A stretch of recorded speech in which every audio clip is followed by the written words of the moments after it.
Hello again, resident spooky people. Glad to see you're here today because I am so excited about what's to come. For those that are new, I'm Alexa, the resident ooky spooky girly around here. Something I don't think I've told you all about before is that I am a huge theme park geek. I just recently took my first ever trip to Walt Disney World, and my goodness, I spent the entire week just wandering all the stars in my eyes, just like, oh my gosh. Yep, I'm already planning my next Disney property trip. Sadly, this isn't a happy theme park video though. Not here. This is not what y'all came for. I understand that. Today's focus is on the terrifying reality that theme parks aren't always the happiest places on earth. While most of the tales I trekked through involved upchuck of some sort, I did my very best to spare y'all from that, partially because I'd also like to keep my supper in my stomach. It was so hard to narrow down this list to specifics, and it only added to my personal list of theme parks I need to visit in my lifetime. Anyone have a time machine I can borrow to go back in time and visit like the Land of Oz when it first opened?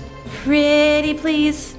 Fine, keep it for yourself. And welcome to scary amusement park stories that will leave you concerned. Kicking us off in 5th place, we have Water Park Troubles. This tale takes place at Schlitterbahn, which is a theme park owned by Cedar Fair in Texas on the Raging Rapids portion of the Lazy River. Our narrator Vanessa and her friends didn't expect anything intense from the ride. They were all just, looking forward to relaxing, watching the water go by, enjoying the scenery. As expected, the ride wasn't super intense whatsoever at first, until it hit a patch of white water, and because of the angle that the raft hit the bump, Vanessa and her companions were launched into the river. Nope, that's not supposed to be part of the ride. And while the ride might have only been, 3 feet or so deep of water, I'm reminded of all the posters from my local pool growing up about how people can literally drown in a bathtub. So yikes! Vanessa described herself as entering a state of shock, feeling emotions ranging from fright to embarrassment, confusion, and panic. As she attempted to reach for the raft to pull herself back in, she realized she couldn't see her friends anywhere, and she was once again being yanked underwater. Panic had taken over as the main emotion by this point, and Vanessa found herself swirling around and around and around under the water. Thankfully, a nearby lifeguard jumped into action and was able to hoist Vanessa and her friends back into their raft, allowing them to enjoy the rest of the rapids in the intended fashion. I'm a little concerned about the lack of seatbelts on that ride since they were never mentioned, and I feel like that should be a thing, or like a weight sensor to stop the ride in event that, someone goes over. Oh, just me, okay. As a high point to this, somehow Vanessa managed to keep her glasses on throughout the entire ordeal. Go Vanessa! In 4th place, we have an urban legend from Canada's Wonderland. Time to move on to a Cedar Fair park that's a little closer to home. As someone who spends most of September through December at Canada's Wonderland every year, I just knew I had to include this ghost story in today's list. While Wonderland might be home to the scariest of scary monsters every October, the iconic Wonder Mountain is actually home to a ghostly spirit all year round. Construction of the iconic theme park happened between 1979 until 1981, with construction of the mountain alone involving a dozen local companies under Cincinnati engineer Curtis D. Summers. Now, while we don't know the name of our victim, one of the construction workers who was working on Wonder Mountain passed on the job, and for the most part, the details of his passing and specifics have been kept pretty secret. I tried. I promise I tried. This ghostie haunts the mountain to this day, specifically the Thunder Run ride. If the ride operators don't greet the area with good morning and good night at the beginning and the end of each operating day, the ride will malfunction and cease operations until given the proper respect. Honestly, I'm all for inviting the ghost to roam the park during Halloween haunt. What's the worst that could happen? An actual ghost over in Ghostly Pines or Spirit Manor would be so much fun to see. Oh, just my own opinion again?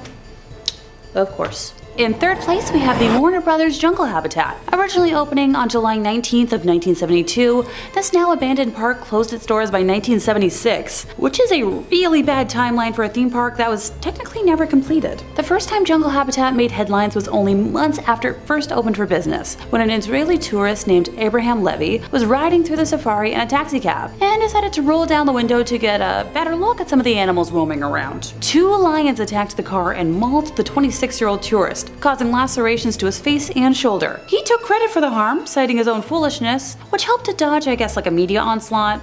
For the most part. By the end of the year, reports of animals escaping into the wilds of West Milford, which is where the park is located, were far too many in volume to be ignored. Besides the sightings of harmless animals like peacocks, there were numerous rumors spreading about dangerous animals such as a pack of wolves and a lion being sighted along local roads. Okay, look, I grew up in the land of moose, and I wouldn't want to see one of those on the side of the highway. I can't imagine seeing a lion on the side of one. These sentiments voiced way back in the day are identical to the rumors still running rampant today. Tales told by local residents who have, looked out into their backyards include wandering ostriches and a band of baboons running amok in the town's pharmacy. Guess they needed a prescription filled. Emus, baboons, and even wolves are just some of the uncaged critters which have been known to actually have escaped the park. I feel like I found the origins for the Night at the Museum franchise. On July 8th of 1974, a 68-year-old visitor from Long Island was grabbed by the trunk of a baby elephant, which then slammed her against a fence and bit her. The woman, her name's Elizabeth Ennis by the way, was later awarded $200,000 by a court. In an account in the New York Times, she claimed the elephant bit her on the right hand, and because of the trauma incurred by being slammed into the fence, she had persistent pain in her right side that prevented her from lifting heavy items. Her husband was awarded $5,000 for the loss of companionship. I'm just glad that's all that she went through. Goodness, elephants are pretty big. The animals also had a tendency to damage the cars that passed through. An e-museum for the park that exists online now says that the tigers like to bite and pop car tires, and monkeys like to rip antennas off the cars. Sounds like a lack of good animal training and boundaries to me, but I'm no animal expert. Right after the park closed in October of 1976, some of the animal carcasses were left outside. This pile grew until, 30 animal bodies, including that of an elephant, a bison, camel, and some zebras, were all left lying until April, when the ground had thawed enough to finally bury what was left of them. The 6 months that they were left exposed was a violation of state laws, which stated that any animal should be buried within 48 hours of its passing. Despite this violation, Warner Brothers were not sanctioned. Jungle habitat is gone now, but never forgotten. Reports of mysterious kangaroo sightings in remote corners of West Milford still turn up from time to time. Be careful, kangaroos hurt. In second place, we have the Joyland deaths. Located in Wichita, Kansas, Joyland once featured state-of-the-art rides and attractions, holding a reign of 55 years of fun and joy. Today, the once popular park is being reclaimed by nature, piece by piece by piece by piece. Joyland came into existence on June 12th of 1949. It was founded by Lester Ottaway and his sons, Herbert and Harold. Now, Herb had a passion for steam engines and race cars, and he refurbished both types of vehicles. By 1934, Herb Ottaway had refurbished a miniature steam locomotive and cars, and was traveling with them to county fairs in Kansas and Colorado. Joyland was originally opened to give Herb's refurbished locomotive a more permanent home. As the attraction became more popular, the Ottoways eventually added a number of different rides and games to the amusement park. Now, Lester Ottaway passed away in the mid-1950s, but his sons continued running Joyland until the early 1970s, when they decided to, retire. Joyland was then sold to Stanley and Margaret Nelson, who owned the park until it closed its doors in 2004. Joyland featured attractions such as a wooden roller coaster, my personal favorite kind of coaster, a wacky shack dark ride, a log jam, a sky coaster, bumper cars, the classic carousel, and of course, a Ferris wheel. Now, on April 6th of 2004, a 13-year-old girl was enjoying a Ferris wheel ride with her friends when the restraint bar holding them in came undone. The young girl fell more than 30 feet, suffering multiple head, arm, and leg injuries, and it's a miracle that she survived. The Ferris wheel was immediately closed, while both private and federal investigations looked into whether everything was, safe and up to code. The ride managed to, reopen eventually after these investigations were wrapped up, so okay, I wonder what to code means anymore. Another notable ride at Joyland was the wooden roller coaster that was known as the Nightmare. Although the roller coaster was a staple at the amusement park, it too saw its fair share of injuries. On May 25th of 1977, one rider stood up in one of these carts and fell.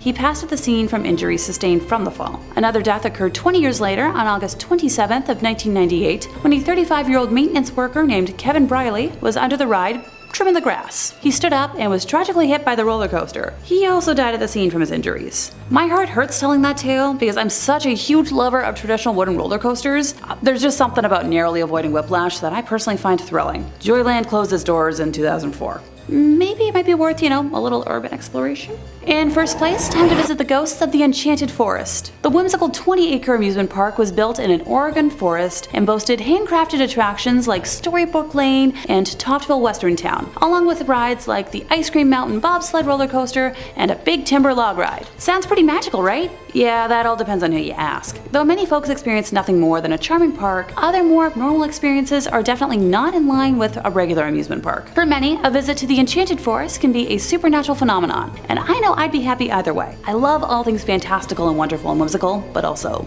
spooky. Tales of employees feeling a ghostly presence on attractions like the Haunted House and Challenge of Mondor ride caught my eye while doing research for today. The story of Enchanted Forest starts with Roger Toft, the park's creator, who spent every last penny he had to make his passion project come to life in 1971. His granddaughter, Ashley Toft, is now the park's general manager, and while she claims she's personally never experienced any supernatural phenomena on the Haunted House, she did admit that the attraction makes her feel anxious and overwhelmed. While guiding a group of experienced paranormal experts through the attraction, she led them directly to a cold spot that could be attributed to an otherworldly presence. As much as I understand the stigma of not wanting to believe in ghosts, that's a coincidence I can't just ignore. Challenge of Mondor ride operator Chris Dunn has since told a tale of an inexplicable encounter that he experienced one morning in 2016 while prepping the wizard-themed target aiming attraction for the day. He explained how he heard footsteps behind him, but turned around.